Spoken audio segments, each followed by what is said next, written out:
The test of a billionaire. The safe stood wide open in the opulent, dimly lit office, its steel more revealing neat stacks of cash that could fund a small city. Thomas Mitchell, a man whose 45 years had been a masterclass in building an empire, lay back in his leather armchair. He pretended to be asleep, his breath steady, but his eyes were a sliver of observation, taking in every detail. His trust in humanity had shattered into a million pieces ever since he discovered his business partner had embezzled $3 million. Now, he was conducting a simple, brutal test: leave a fortune exposed and see if anyone could resist. Was there a single honest person left in the world? Just then, a small hand gripped another, larger one. -1-year-old Jasmine, her face a portrait of childlike wonder, walked into the office with her mother, Diana. They had arrived for their nightly cleaning shift, a ritual they'd followed for the past 2 years. Jasmine wore her miniature pink gloves, a gift from her mom to make her feel like a real helper. Diana, a woman with a quiet dignity that belied a life of struggle, began her work, her focus on the dusty bookshelves. Jasmine, however, was drawn to the large mahogany desk where Mr. Mitchell appeared to be sleeping. Her little eyes widened at the sight of the open safe and the piles of money. Thomas held his breath, bracing for the inevitable disappointment. But what happened next was not what he expected. Jasmine didn't touch the money to take it. Instead, she noticed the bills were disorganized. With the focused intensity of a tiny accountant, she began to sort them, separating them by denomination and stacking them neatly. Her hands, encased in the small pink gloves, moved with an impressive, almost delicate, precision. "Mommy," she whispered, her voice barely a breath. "Mr. Thomas's money was all messy. I tidied it up, just like you taught me with our coins at home." Diana turned, startled. "Jasmine, you can't touch the boss's things." "But it was messy, Mom.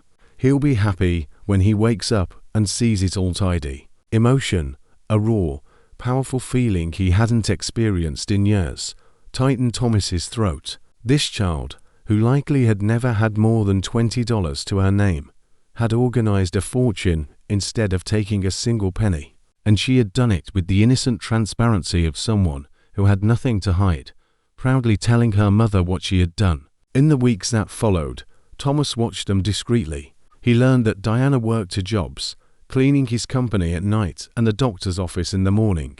Jasmine was always with her, doing her homework in a corner or playing quietly. What impressed Thomas most was the simple, profound wisdom Diana imparted to her daughter. "We always give back what isn't ours, even if no one is watching," he heard her say one night. "Our honesty is worth more than any money in the world." Thomas began to secretly increase Diana's salary, telling HR to justify it as a category adjustment. But his good deed did not go unnoticed. Richard Blackwood, the company's vice president of operations, a man accustomed to inherited privileges and prejudices, noticed the financial movement. "Thomas, why are we giving extra money to cleaning staff, especially that one?" he asked during a meeting. "Diana is an excellent professional," Thomas replied, his voice flat. "Excellent." Richard laughed, a dismissive, grating sound. "You need to understand where people like that belong. Give them an extra coin, and they'll soon be asking for the whole vault. It's in their nature." Thomas felt a cold anger rise in his chest, but he kept his composure. Richard was the son of a company founder, and his bigoted views had always been tolerated because of his influence.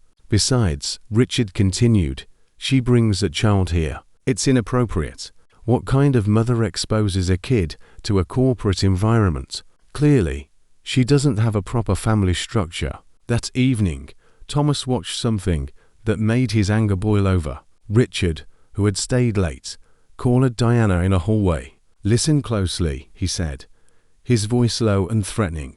"I know you're getting more money than you deserve. I don't know what kind of favors you're doing, but it's going to stop."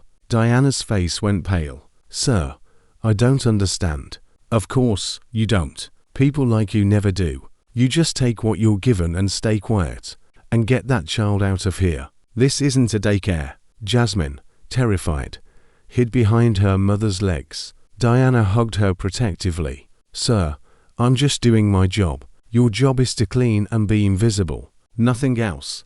Watching from his office, Thomas felt a deep, purified rage. Richard had crossed a line. It was no longer enough to just observe. He would make Richard pay for his cruelty. Thomas had the resources, and Richard had no idea the security system he had approved was now recording his own poisonous words. A plan began to form in Thomas's mind, a plan not just for justice, but for public humiliation so complete that Richard would never show his face in business circles again. The next morning, Thomas made a call. "Marcus, I need your services again," he said to Marcus Kuhn, a former FBI investigator and expert in corporate cases. "The kind of trouble that involves institutional racism and abuse of power. I need solid evidence against Richard Blackwood."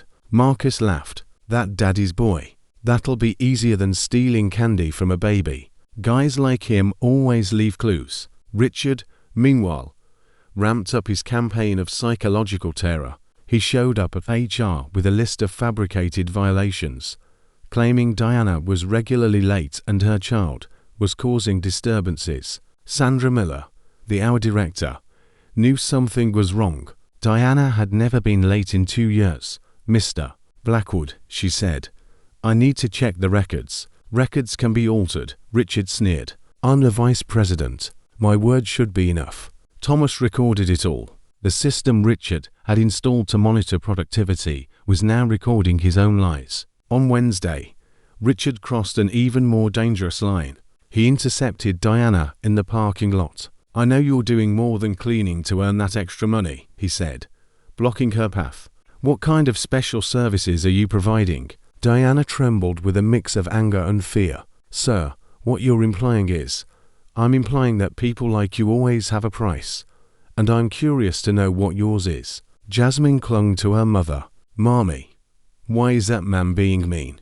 "Don't worry, my love," Diana replied, her voice firm with a dignity that a man like Richard could never possess. "Some adults are unhappy and try to make other people unhappy, too." Richard laughed cruelly. "Unhappy? I have more money in this wallet than you two will ever see in your entire lives. I should be worried about what people like you might do when you get too comfortable." That night, Thomas watched the recording, his rage a controlled, cold fire. Marcus arrived with a preliminary dossier on Richard. "Look at this," he said, pointing to a file. 3 labor lawsuits, settled out of court.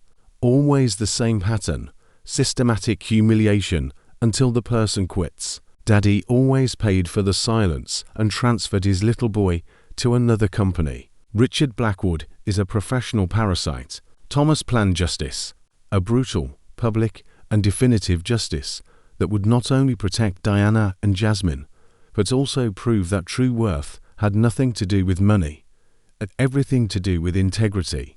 Part 2 will be broadcast a little later. Subscribe to the channel to avoid losing us.